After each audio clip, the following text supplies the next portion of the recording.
అసురక్షించినటువంటి దాఖలాలు లేవు. ఇప్పటికే చెప్తున్నాము, మేము ఈ ప్రభుత్వము, ఈ రాష్ట్ర ప్రభుత్వం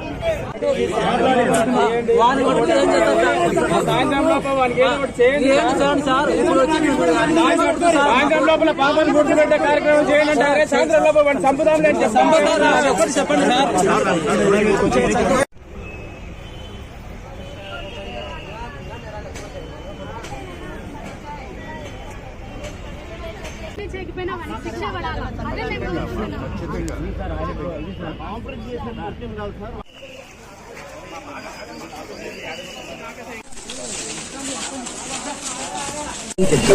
అది మనసు కలిసి వేస్తూ ఉన్నటువంటిది 3 సంవత్సరాలు వేస్తున్నటువంటి పిల్లల్ని అది వెంటనే మర్డర్ కూడా చేసినట్టు ప్రాథమికంగా వాళ్ళని తెలుస్తూ ఉంది.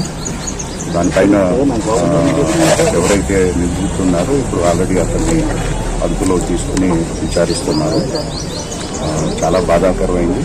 అది అన్ని రకాలుగా కూడా అతనికి పూర్తిగా శిక్ష పడేటట్టు పోలీసు వారు చర్యలు తీసుకుంటున్నారు. అలాగే బాధిత కుటుంబం ఎవరైతే ఉందో వాళ్ళకి ఇమీడియట్గా ఈరోజే వాళ్ళకి కాంపన్సేషన్ అందజేయడం జరుగుతుంది. అదే కాకుండా వారికి అర్హత మేరకు ఉద్యోగము, అలాగే వారికి కావాల్సినటువంటి ఇల్లు, అలాగే ఇంటి స్థలం కూడా మంజూరు చేస్తున్నామండి. అలాగే వారికి ఏవైతే ఇతర రావాల్సిన అవన్నీ కూడా ఇమీడియట్గా ఏర్పాటు చేస్తాము. మొదటి విడతగా 5 లక్షల రూపాయల సాయంకాలం అందజేస్తాము. మిగిలింది ఏదైతే ఉందో అది ఎందుకంటే ఎఫ్ఐఆర్ అది డాక్యుమెంటేషన్ అంతా పూర్తి అవ్వాలి.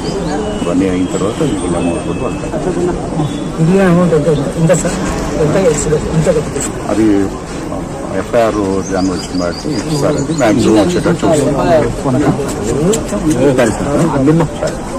చూస్తాం.